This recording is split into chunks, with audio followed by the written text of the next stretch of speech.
Hi, hello, வணக்கம். நான் உங்கள் chef Deena. Welcome back to chef Deena's kitchen.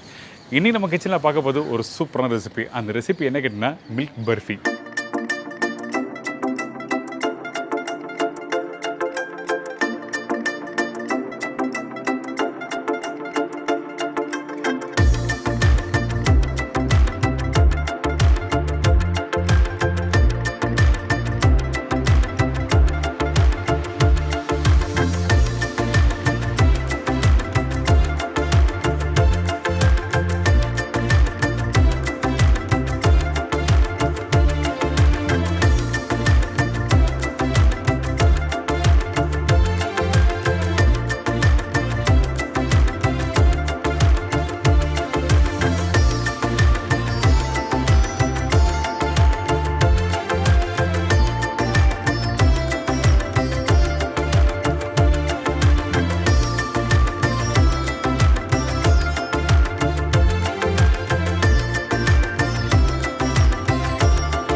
நம்ம வீட்டில் இருக்க பொருளை வச்சு ரொம்ப ஈஸியான ஸ்டைலில் ரெண்டு இன்க்ரீடியன்ஸ் யூஸ் பண்ணி தான் இந்த ப்ரிப்பரேஷன் கம்ப்ளீட் பண்ணியிருக்கேன்.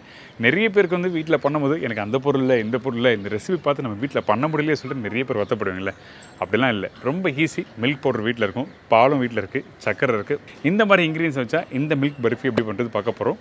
இப்போ இந்த ரெசிபி எப்படி பண்ணுறது பார்ப்போம். அதுக்கு முன்னாடி நம்ம சேனலில் நிறைய பேர் வீடியோ பார்த்து வீட்டில் ட்ரை பண்ணுற சொல்கிறாங்க. இதுலேயும் இன்னும் கொஞ்சம் டவுட் எதுனா இருந்ததுன்னா நீங்கள் நேராக கூகுள் போங்க. கூகுளில் போய்ட்டு www.chefdeenacooks.com டைப் பண்ணுங்கள். என்னோடய வெப்சைட் ஓப்பன் ஆகும். உங்களுக்கு தேவையான ரெசிபியை நீங்கள் டைப் பண்ணினா ஃபோட்டோ ப்ளஸ் எக்ஸ்ப்ளனேஷன் உங்களுக்கு தெளிவாக கொடுத்துருப்பேன். ஃபுல் ஃபேட் மில்க் 1 லிட்டர், அதாவது நல்ல கொழுப்புள்ள பால், சர்க்கரை 4 tablespoon, milk powder 150 gram, படிகாரம் பவுடர் 1/4 டீஸ்பூன், நெய் 1 டேபிள் ஸ்பூன், பிஸ்தா கார்னிஷுக்கு தேவையான அளவு. இதாங்க இந்த ரெசிபிக்கு தேவையான பொருட்கள். இந்த மில்க் பர்ஃபி பண்ணுறது ரொம்ப ஈஸி, ஆனால் கொஞ்சம் டைம் எடுக்கும். இந்த ப்ரிப்பரேஷன் பண்ணுறதுக்கு கண்டிப்பாக என்ன பண்ண கேட்டிங்கன்னா இந்த மாதிரி பால் திக்கான பால் யூஸ் பண்ணணும், அதாவது நல்ல கொழுப்பு உள்ள பால் யூஸ் பண்ணணும்னு சொல்கிறேன். இப்போ இந்த பால் நம்ம என்ன பண்ணுறோன்னா இந்த கடாயில் ஊற்றிருக்கேன். என்னடா கெட்டியாக இருக்குது சொல்லி நினைக்காதீங்க. ஒன்றில் கொஞ்சம் ஃப்ரீசரில் வச்சுருந்தேன், அதனால தான் கெட்டியாக இருக்குது, வேறு எதுவுமே இல்லை. ஸோ இந்த பால் நம்ம என்ன பண்ணுறோன்னா திருப்பி குக் பண்ண ஆரம்பிக்கிறோம். நல்ல கெட்டியான பிறகு இதில் சர்க்கரை, அதுக்கப்புறம் படிகாரம் பவுடர், அதுக்கப்புறம் வந்து பால் பவுடர்லாம் போட்டு மிக்ஸ் பண்ணி நல்ல கெட்டியான டெக்ஸ்டர் எடுத்து வருது தான் இந்த மில்க் பர்ஃபி. இந்த பர்ஃபி பண்ணுறதுக்கு நம்ம என்ன பண்ணுறோன்னா நல்லா கொதிக்க விடுங்க. இந்த மாதிரி நல்லா கொதித்து வர டைமில் இந்த சைடில் ஆடை ஒட்ட ஆரம்பிக்கும் பார்த்தீங்களா, இந்த ஆடையை நல்லா சுரண்டி விடணும். எதுக்காக இந்த மாதிரி சொல்கிறேங்கன்னா அப்போ தான் அந்த ஹீல்ட் நல்லா வரும், அதாவது அந்த பால் கொதிக்க கெட்டியான ஒரு டெக்ஸ்டர் வரும்னு சொல்ல வரேன். கரெக்டாக 1 லிட்டர் பால் சொல்லியிருக்கேன்ல, அந்த 1 லிட்டர் பாலில் 300 to 400 ml பால் கம்மியான பிறகு இந்த படிகார பவுடர் யூஸ் பண்ணோம். பெரிய ஃபேக்ட்ரி, அதாவது பெரிய ஸ்பீக்கரில் பார்த்தீங்கன்னா பால் கோலா பண்ணும்போது அதில் படிகார பவுடர் போடுவாங்க. எதுக்காக யூஸ் பண்ணுறாங்க கேட்டிங்கன்னா இந்த படிகார பவுடர் இந்த ப்ரிப்பரேஷன் கம்ப்ளீட் பண்ணி முடித்த பிறகு நல்லா வெள்ளையாக வரும், அதுக்காக யூஸ் பண்ணுறாங்க. இன்னொரு விஷயம் எதுக்காக கேட்டிங்கன்னா அந்த பால் வந்து சீக்கிரமாக கொஞ்சம் கெட்டியான ஒரு டெக்ஸ்டர் கொடுக்கும், அதுக்காக மட்டும்தான் இந்த படிகார பவுடர் யூஸ் பண்ணுறோம். அதனால் இந்த இடத்துல படிகார பவுடர் போட்டிருக்கு. அதே டைமில் அதிகமான படிகார பவுடர் வேண்டாம். 1 லிட்டருக்கு 1/4 டீஸ்பூன் கொஞ்சம் கம்மியாக போட்டாலும் தவறு எதுவுமே இல்லை. இப்போ இது போட்ட பிறகு நல்லா மிக்ஸ் பண்ண ஆரம்பிங்க. இந்த படிகார பவுடர் எங்கே கிடைக்கும் கேட்டிங்கன்னா உங்கள் வீட்டு பக்கத்தில் இருக்க நாட்டு மருந்து கடை, அந்த நாட்டு மருந்து கடையில் போய்ட்டு ஒரு 2 ரூபா அப்படின்னா 5 ரூபா கொடுத்து நீங்கள் வாங்கினா ஒரு படிகாரம் கல் மாதிரி தருவாங்க, நல்லா பெருசாக இருக்கும். அது எடுத்துகிட்டு வந்து நல்லா பவுடர் பண்ணிவிட்டு இந்த மாதிரி ரெசிபி நீங்கள் யூஸ் பண்ணலாம். மிக்ஸ் பண்ணி வர டைமில் கொஞ்சம் சர்க்கரையே போட்டுரும். சர்க்கரை கரெக்டாக ஒரு 4 டேபிள் ஸ்பூன் போதும். உங்களுக்கு சர்க்கரை கம்மியாக வேணும்னு நினச்சிங்கன்னா அந்த டைமில் ஒரு 3 டேபிள் ஸ்பூன் சர்க்கரை போட்டால் போதும். இப்போ போட்ட பிறகு நம்ம என்ன பண்ணுறோன்னா நல்லா மிக்ஸ் பண்ணிவிட்டு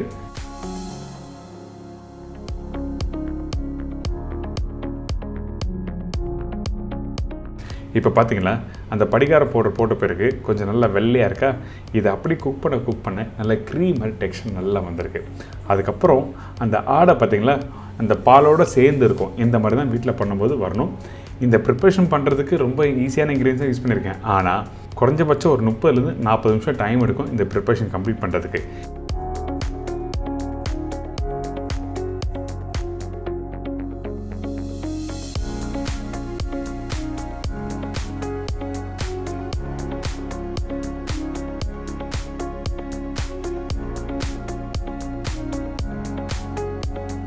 இப்போ ஆல்மோஸ்ட் 75% ரெடி ஆகிடுச்சு. இப்போ பார்த்தீங்கன்னா அந்த கரண்டில் எடுத்திங்கன்னா அப்படியே கெட்டி அப்படியே சூப்பராக இருக்கும்.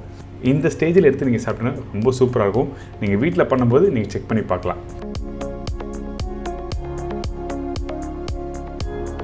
இதுக்கு பிறகு நம்ம என்ன பண்ணுறோம், இந்த பால் பவுடர் போடுறோம். இந்த பால் பவுடர் எதுக்காக இந்த இடத்துல யூஸ் பண்ணுற கேட்டிங்கன்னா கெட்டியாக வர்றதுக்கு, அதாவது கையில் பிடிச்சின்னா உருண்டையாக உருண்டு வரணும். அதுக்காக மட்டும்தான் இந்த பால் பவுடர் போடுறோம். இன்னொன்று கேட்டிங்கன்னா அந்த டேஸ்ட் நல்லா எடுத்து கொடுக்கும். அதுக்காக மட்டும்தான் இந்த பால் பவுடர் யூஸ் பண்ணுறோம். இந்த பால் பவுடர் போட்ட பிறகு அதிகபட்சம் ஒரு 3லேருந்து ஒரு 5 நிமிஷம் குக் பண்ணுங்கள்.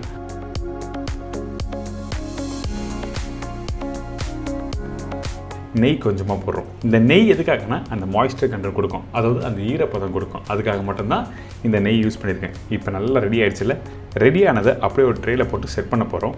அதுக்கு முன்னாடி இந்த மாதிரி கையில் எடுத்து பாருங்கள். கையில் எடுத்து பார்த்தீங்கன்னா ஒட்டாமல் வரணும்.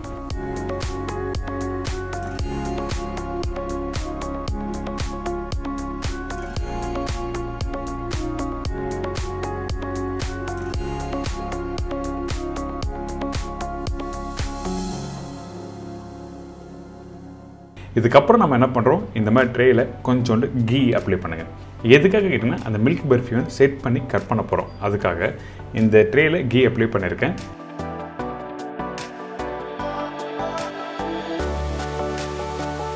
இப்போ ரெடியானதை அப்படியே ட்ரேயில் போட்டு நல்லா டைட்டாக செட் பண்ணுங்கள்.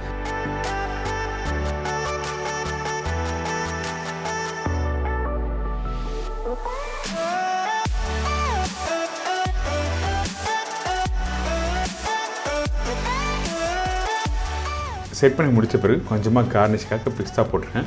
அதுக்கு பிறகு உங்களுக்கு பிடிச்ச சைஸில் நீங்கள் கட் பண்ணி நீங்கள் எடுத்து சாப்பிட்டீங்கன்னா ஒரு சூப்பரான மில்க் பர்ஃபி ரெடி.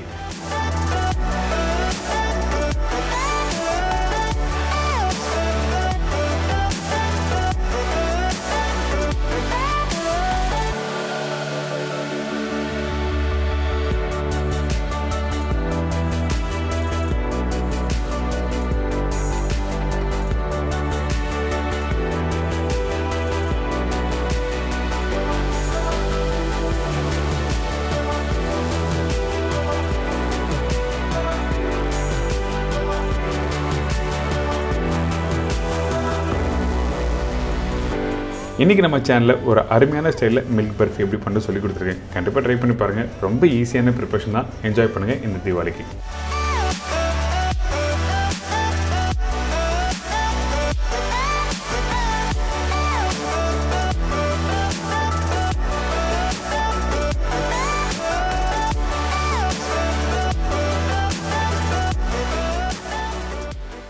என்னங்க, இந்த மில்க் பர்ஃபி எப்படி பண்ணுறது எல்லாம் தெரிஞ்சிருக்கும். கண்டிப்பாக ட்ரை பண்ணி பாருங்கள். ரொம்ப சிம்பிள், ரொம்ப ஈஸியான ஸ்டைலில் சொல்லி கொடுத்துருக்கேன். சூப்பராக இருக்கும் இந்த தீபாவளிக்கு. இதே மாதிரி நாளைக்கு இன்னொரு இனிப்போட சந்திக்கிறேன். அதுவரை உங்கள் இடமிருந்து விடைபெறுவது உங்கள் சப்தினா. See you. Bye. Take care.